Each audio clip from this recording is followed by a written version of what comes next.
Okay, we're still in Deuteronomy. Yeah. And is it 17? 17 is right. Chapter 17. Uh-huh. Well, we are moving along. Again, we've got the preacher delivering a sermon or instructions to the people of Israel. And we remember that they were a nomadic tribe. So the laws that they had as a nomadic tribe had to be readjusted when they became place-bound, when they came into their homeland. So the Deuteronomist is trying to take and revise or change, renew those rules that they had so they make sense for people who are not nomadic.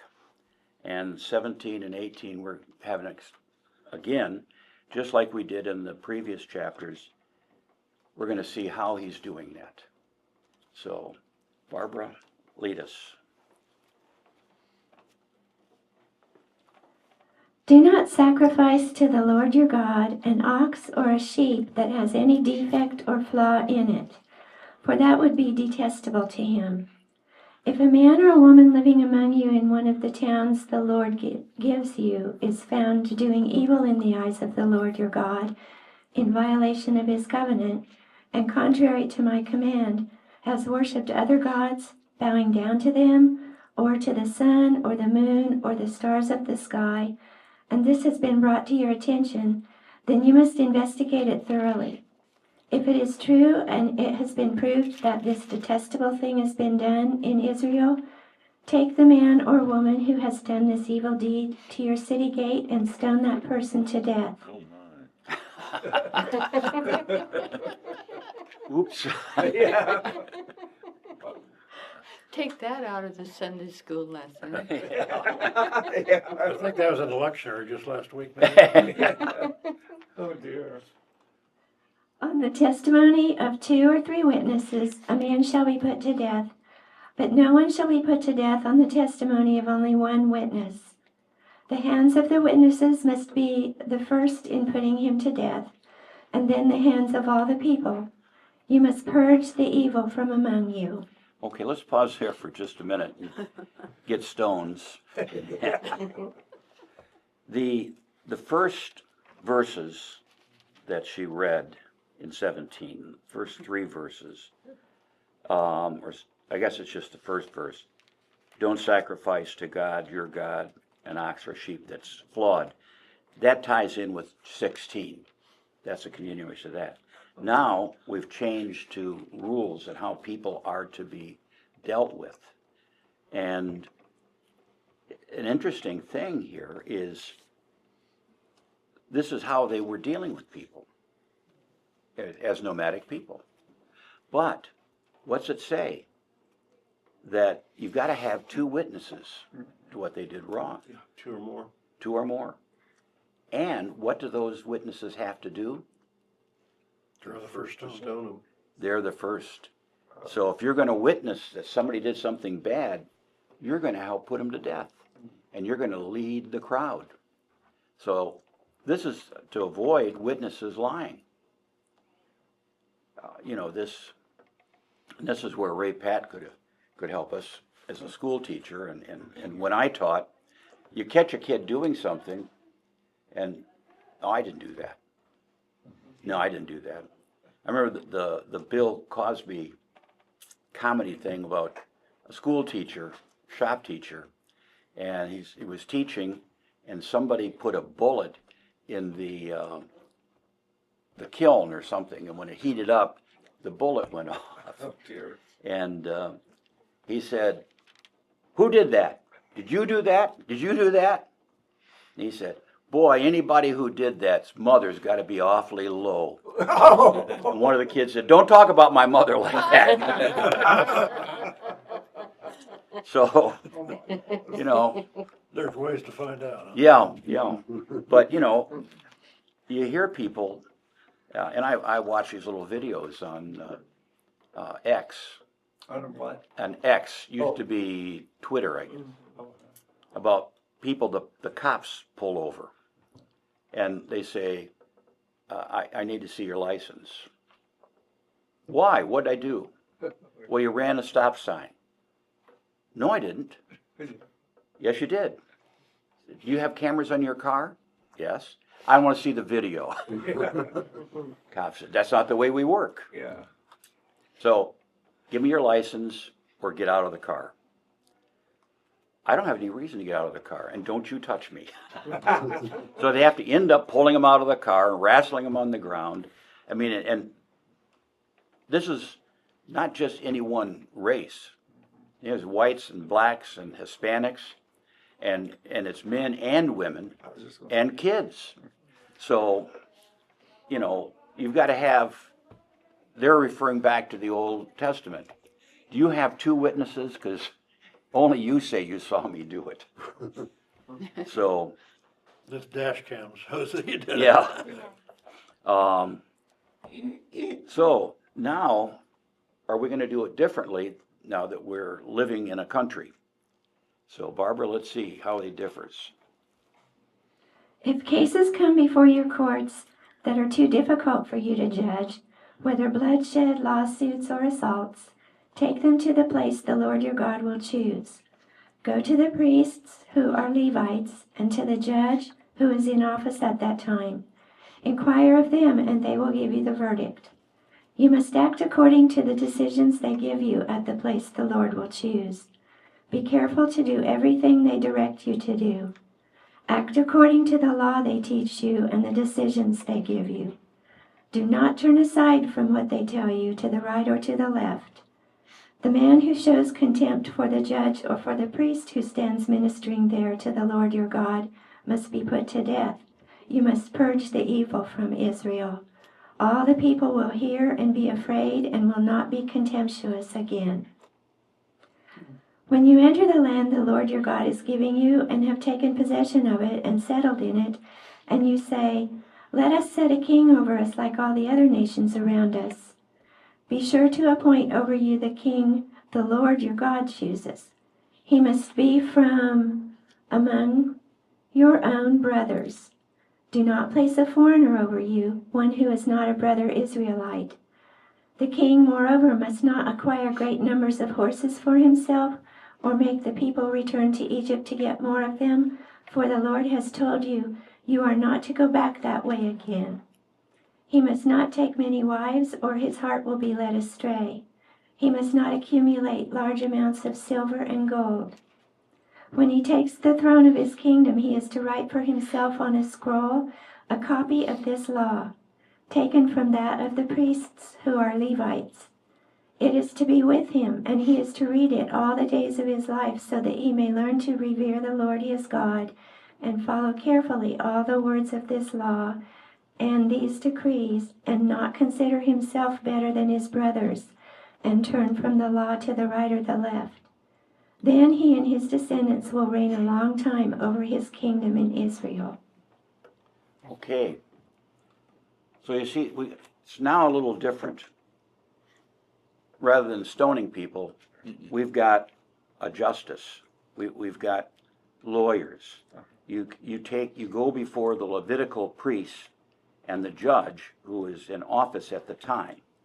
So that meant that judges were elected or appointed by the people. And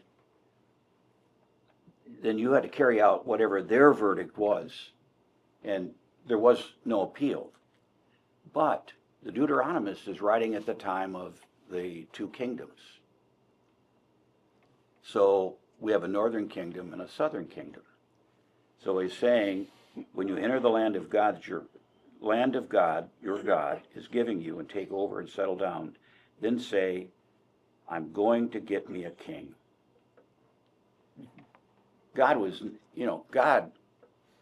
the king. But people were saying, we need to have a king. And God said, okay, if you're going to have a king, don't bring somebody in. A king has to be born in the country.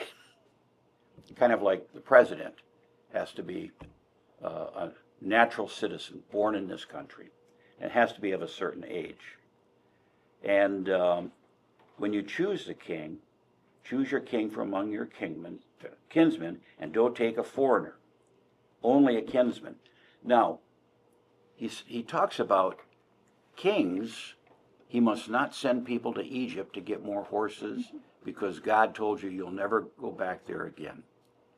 And make sure he doesn't build a harem, collecting wives who will divert him from the straight and narrow, and make sure he doesn't pile up a lot of silver and gold. This is always the problem with kings. They start collecting. This is, frankly, I think what's happened in Congress today. Both parties.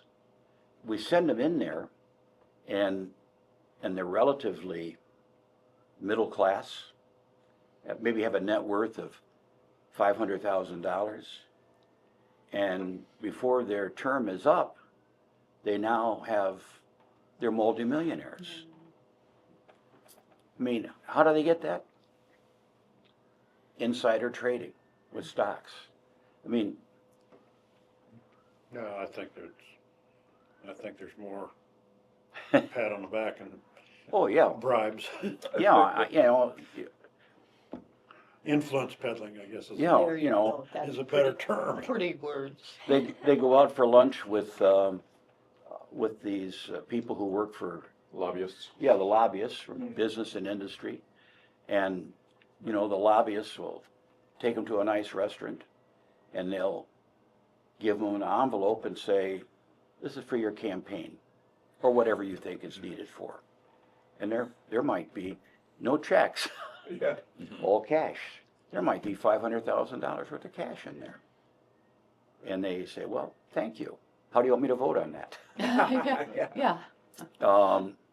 So they're trying, the Deuteronomist is trying to point out that this is a problem. Don't fall into it. Now, we had the two kingdoms, the northern kingdom and the southern kingdom. The northern kingdom had kings who felt they were God on earth.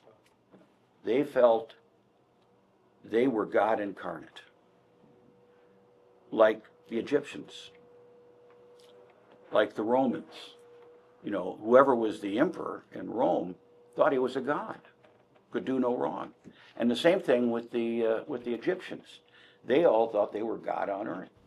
And the southern kingdom, the king that they had, always felt they worked for God. They weren't God, they worked for God. So there was this dichotomy between the northern and the southern kingdom.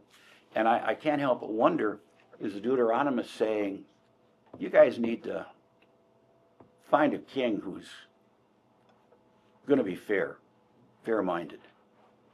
And we know that the kings in the northern kingdom was the first to be conquered.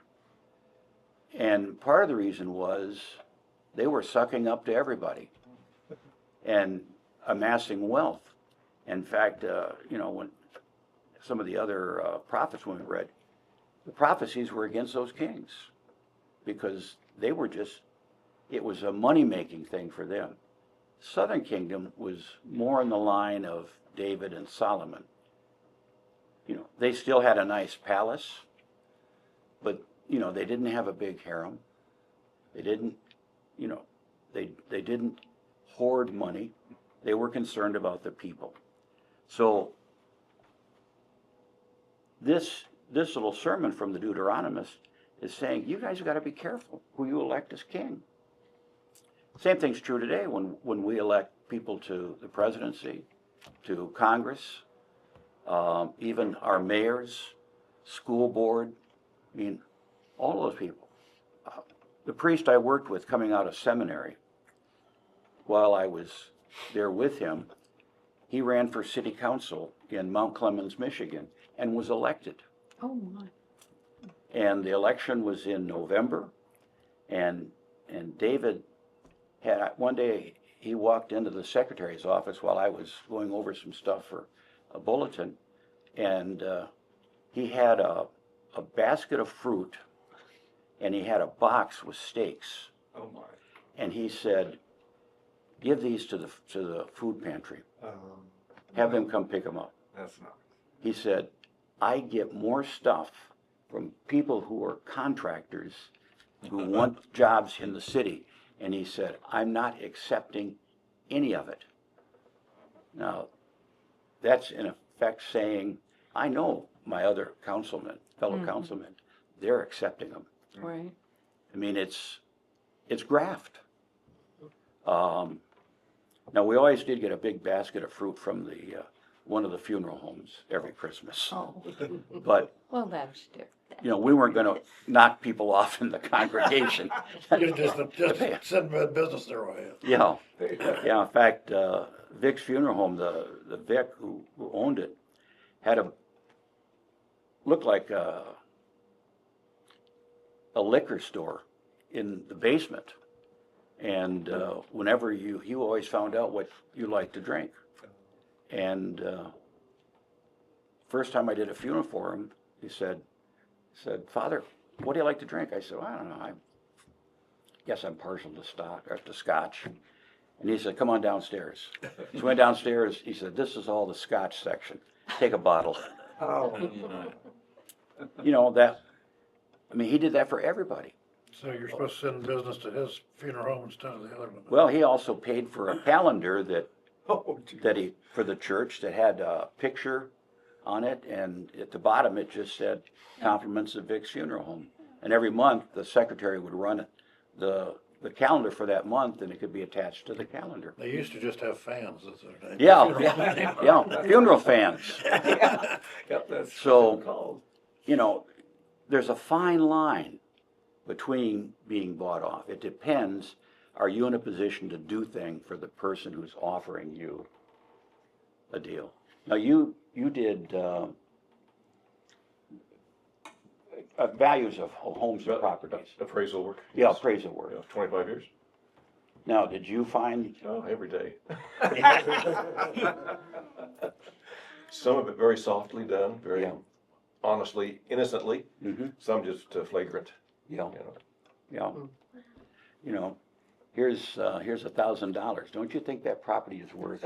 I mean, we're naive if we don't think this happens in all businesses. You were in the bank, right? Bang. I didn't know. Did people come to you and try to get a better loan rate? Oh, yes, but, I mean, they gave nice Christmas presents too. Yeah. Don't you And miss I that? mean, it was pretty good. I gave, I would take, whiskey or whatever the realtors drank. At Christmas time, I would go to all the realtors and take them a bottle, and when Yeah. I was in the bank, so that they would send people to us supposedly. Yeah. Well, that happens. Sure. It wasn't really a bribe, it was just a Yeah. Merry Christmas. Yeah, Merry Christmas. Thank you for good business. Yeah. It's an expense to me, but it's an asset to the bank. Because with the teaching math, STEM, it's when you're doing your math in engineering, you've got to do it a certain way. Yeah. It's interesting to see how add and subtract it affects things, and then over here you got engineering and math and. Yeah. Yeah, and you know, it happens all the time. What bank were you at? I mean, it doesn't have anything to do with Deuteronomy, but. Farmers and merchants in Colby. Oh, okay, cool. You still give out the But, booze? well, we had, Funny. most of the presents from people were for the whole bank, like people would send trays of stuff in Yeah. at Christmas time and that Yeah. kind of stuff. And that's not inappropriate. Yeah. Not, I mean, I know people who make a big tray of cookies and take them to the fire station or the police department, expressing, you know, you're not trying to buy anyone off, you're just expressing, Gratitude for the service. that yeah, you perform. yeah, you know, that's goodwill. I know Washington DC has no tax, or didn't at the time I lived there was no tax on alcohol. But in Virginia, there was a substantial tax. And every November and December, the cops were on the bridge that goes from DC to Arlington, stopping cars. They knew who the Bootleggers were. well, they knew who the guys were who were going to be gifting booze, and they would stop them, and they would confiscate sometimes 4 or 5 cases of very expensive booze, and we used to joke. The policeman's ball must be a hell of a good time. But, you know, those of us who lived in Virginia, we would go over there and buy our booze, but they never stopped anybody with 1 bottle or 2 bottles. But they were looking for those people who were going to be passing out the goodies. Because it was a tremendous savings. I mean, Yeah, because what I've learned when I was growing up, one of the teachers said, they just can't pick one item to tax it, so just a group. You gotta have a tax that affects everybody. And gasoline has a lot of tax on it, and everybody uses it. mhm. Yeah, that's what we call a regressive tax, because no matter how much money you make, you still have to pay the tax. So back Sales to- tax. Back to Deuteronomy. Yeah, back to Deuteronomy. Okay, now we know how the courts work. Yeah. Let's find out about my favorite topic, the priests. The priests who are Levites, indeed the whole tribe of Levi, are to have no allotment or inheritance with Israel. They shall live on the offerings made to the Lord by fire, for that is their inheritance. They shall have no inheritance among their brothers. The Lord is their inheritance, as he promised them. This is the share due the priests from the people who sacrifice a bull or a sheep: the shoulder, the jowls, and the inner parts. You are to give them the first fruits of your grain, new wine, and oil, and the first wool from your shearing of your sheep. For the Lord your God has chosen them and their descendants out of all your tribes to stand and minister in the Lord's name always. If a Levite moves from one of your towns anywhere in Israel where he is living, and comes in all earnestness to the place the Lord will choose, he may minister in the name of the Lord his God, like all his fellow Levites who serve there in the presence of the Lord. He is to share equally in their benefits, even though he has received money from the sale of family possessions. Okay, let's pause here for just a minute. The message points out a little bit more detail in what they get. It says the priests get from the people an offering of an ox or a sheep, the shoulder, the 2 cheeks, and the stomach. It sounds like the Levites had to be part Scottish. They're going to make haggis with that. I'd rather receive the first fruits of your grain, wine, and oil rather than your sheep's stomach. Yeah. But this, in writing this, they're being very specific. What does the Levite priest get? The Deuteronomist is not leaving that to chance. And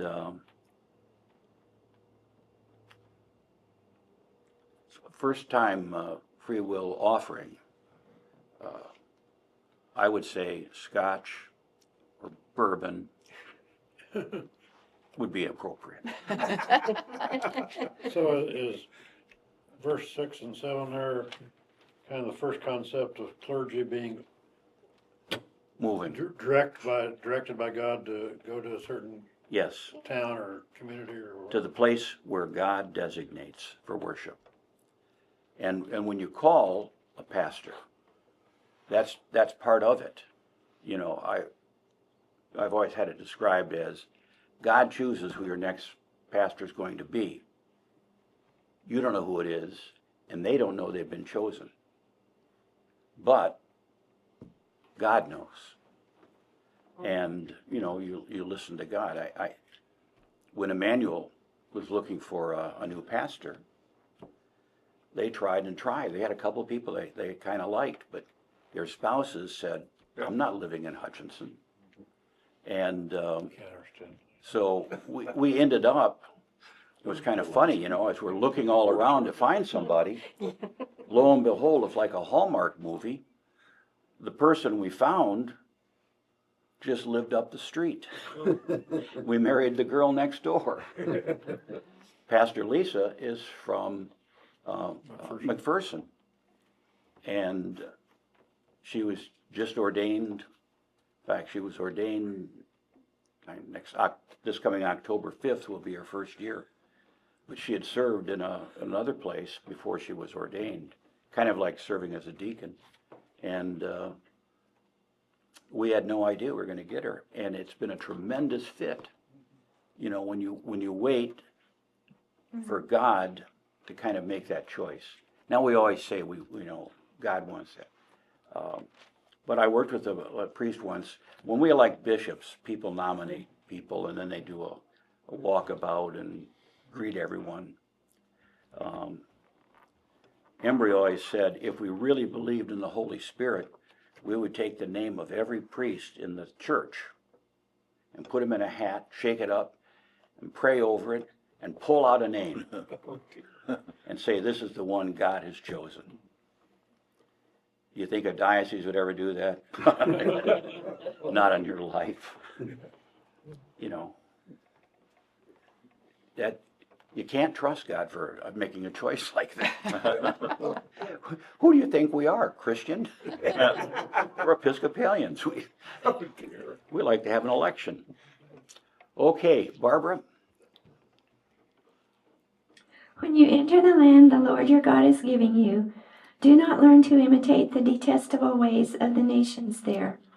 Let no one be found among you who sacrifices his son or daughter in the fire, who practices divination or sorcery, interprets omens, engages in witchcraft, or casts spells, or who is a medium or a spiritist, or who consults the dead.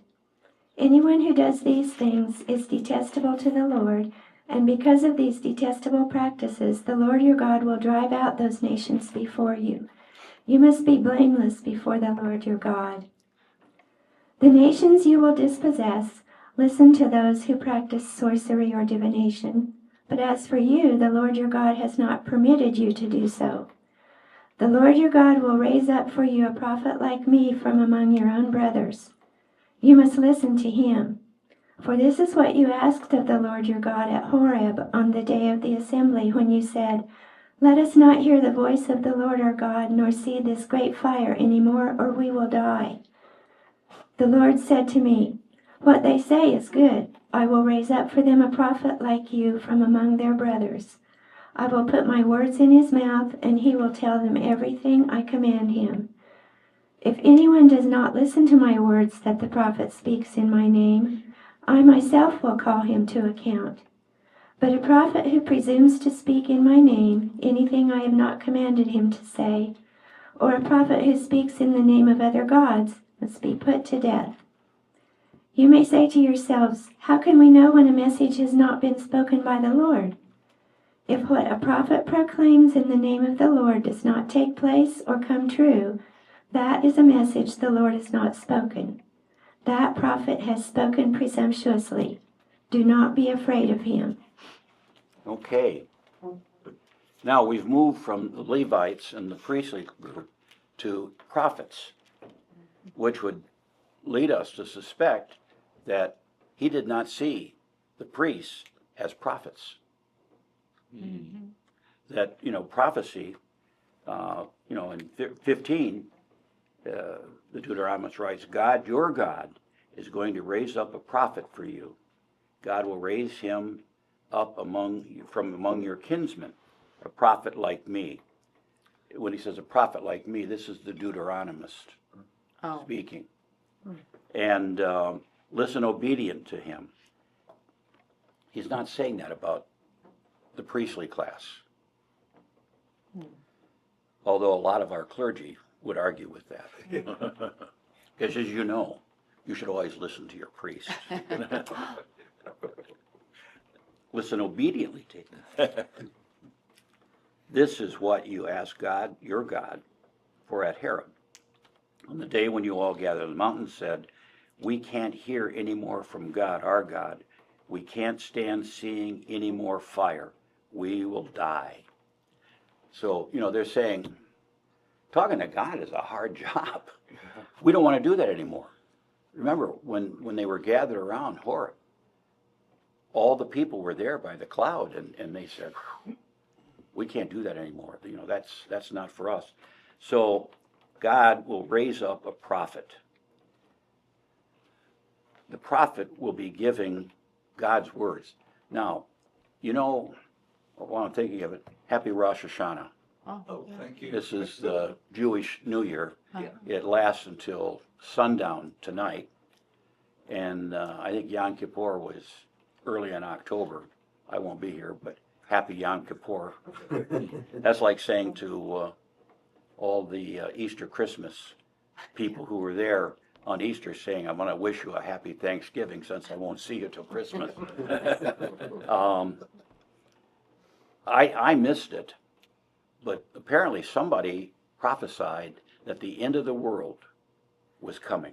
Somebody in Africa made this prophecy. Well, says that happened, yeah. Supposed to have 2 days ago. Oh, Oh, we missed it. we missed it. We missed it. So I saw somebody had posted something on Facebook or Twitter, marked safe from the rapture.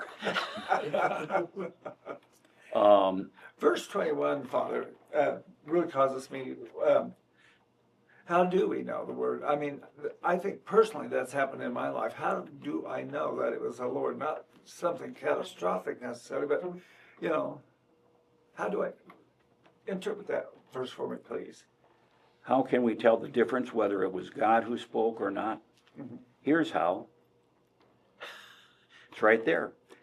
If what the prophet spoke in God's name doesn't happen, then obviously God wasn't behind it. The prophet made it up. Forget about him. So if a prophet makes a prophecy, and that's why the prophets that we have in Scripture, the reason we know they were true prophets is because what they prophesied came true. Is there a timeline? No, not really. Not really.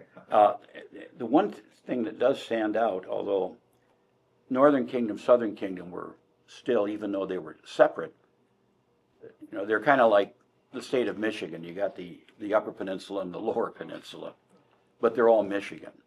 And you had the Northern Kingdom, Southern Kingdom, they were all Israel.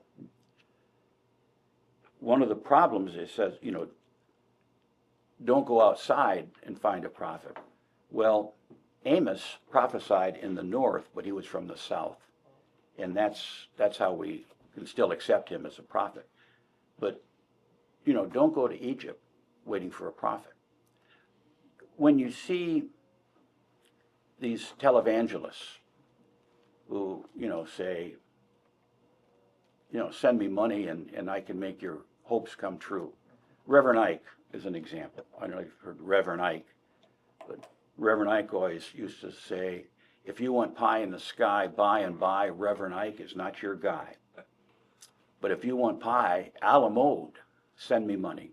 And people would call with these radio confessions. I started sending money to Reverend Ike, and I got up and there was a brand new Cadillac in my garage. I don't know how it got there. And the people who do healing, Benny Hinn. You see these people and they touch their head and they collapse. Or you see churches that have crutches against the wall and canes against the wall. I really question those kinds of things. Because it's easy to see a false prophet. Their prophecy is not going to come true. And a lot of times their prophecy isn't the way they prophesied it. If we say, the prophet says, in 10 years there'll be peace in the world, that doesn't necessarily mean that prophet is going to find a way to end the war in Israel with Gaza, or the war in Ukraine with Russia. You know, he's just saying that peace will come. So, prophets, that's a tough job. Because Yeah. the problem with being a prophet was, if you prophesied against that something bad is going to happen because the country was going to hell in a handbasket, Yeah. that upset the king. And this was the problem in the northern kingdom. They did not like prophets who prophesied against their king. And they wanted to put him to death. So they didn't like common sense when it was obvious we could see what was going on. Yeah, yeah. And the false prophets would go to the king and say, well, I remember when Paul, we'll go earlier than prophets, when Paul was traveling, when he got to Malta, and he was on the west side of the island, the king, or the mayor of that city, had a guy who was a magician. And he said, this Paul is feeding you a line of garbage. You can't believe him. And Paul was the true prophet. And apparently they had a prophecy contest, and Paul won it. And so the king threw the other guy out of the kingdom. So when you look at how prophets have been treated, it's never been good. In fact, what's one of the things that we believe Jesus was? Prophet.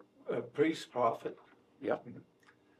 I mean, Son of God, you ought to have some idea how to make a prophecy. Yeah.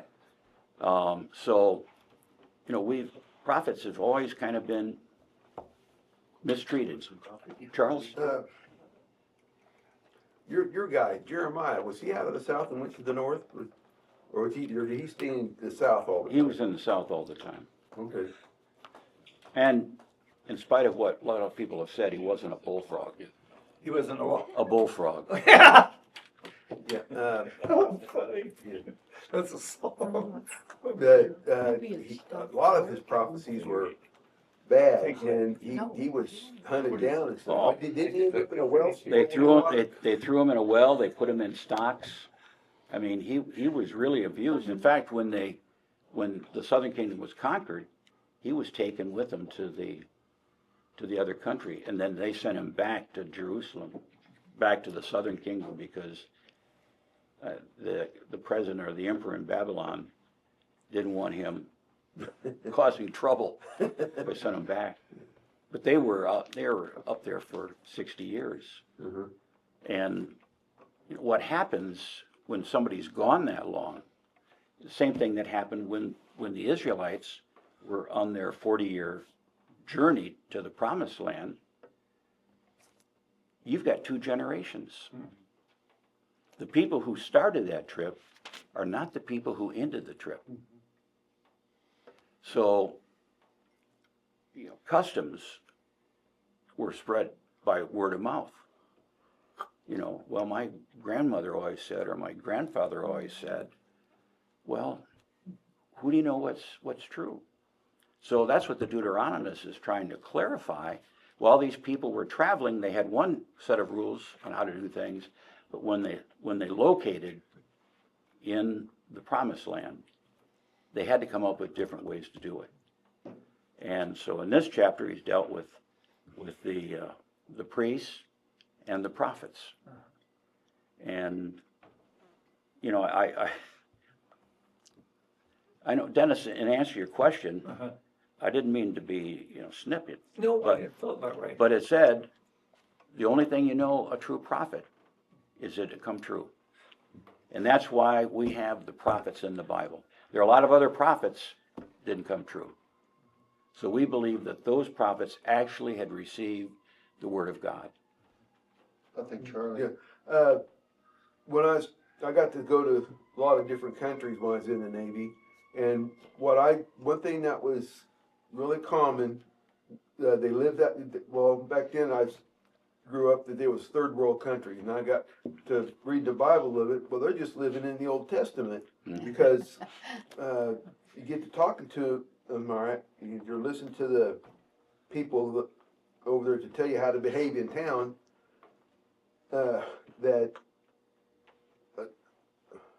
even a small infraction, like you ate an apple off and didn't pay for it, the punishment was cut your hand off. You know, Wow. And it was a lot of that, in these other countries. That's how they controlled the population. yeah. And you have a prison system there in the United States, but we think that's kind of like Hollywood. I was gonna just say that, look how long the Jewish nation had to wait for the Messiah. Those prophecies were given way back. Yeah. All through the Old Testament. Didn't come true until Christ came. And then they didn't recognize it. Yeah, they didn't recognize it. Yeah. Now, do you know what year it is in the Jewish calendar? 5,700 and something. And they date their calendar from creation. Oh, Ah, So when Adam was walking the earth, that was year one. And we started our calendar when Jesus was born or was raised from the dead. But the Jews, because they never recognized Jesus as a prophet, they start from the beginning of creation. And, I'm not sure, I'm sure scripturally that 5,700 years could be accurate, but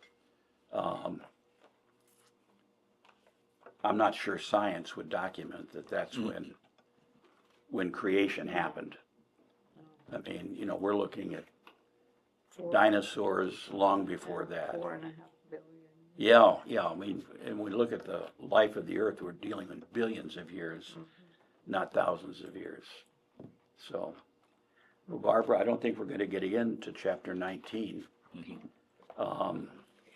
And, You just have to wait 3 weeks for that. 4 weeks. yeah. And it's a timely article because it's talking about cities of refuge. Oh, yeah. And then chapter 20, it's going to talk about going to war. So Deuteronomy, I think, really is a fascinating book because we see that jump from a nomadic people to a place-bound people. And things become different. Nomadic people don't grow crops Yeah. because you plant corn, you're never going to pick because you're moving on.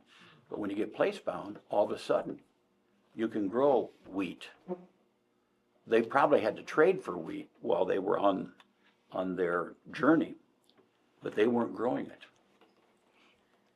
So it's when we see them making that transition, there are a lot of parallels to what we're looking at today.